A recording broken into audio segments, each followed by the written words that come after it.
والله يا الأخ الكبير ما تلقى عينته إلا وتدور بالسراج. كل أصلحة الضرب تتجرب فيه، كل الأهانة تقع فيه، كل الجعجعة تقع فيه. يصير يتعلم مع الناس، يكتوبه ويغلب ويذهب من أجل أخوته ويعز أخوته، وكل ما معه يدله الأول أخوته.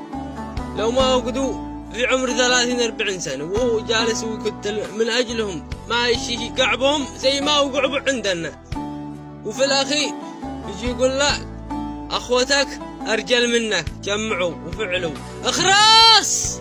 والله ما تدي نفس ودك ولا تتصرف مصروفه ولا تكرم في اللي ما يكرمه. يقول لك ما استرجمع من الجمع من أين وكل ما وقعوا تلهم ولا فعل أي حاجة، كلهم يشوفوا بشق عينهم، ولا الثاني أخوتها الصغر ما يحاكوهم إلا هو.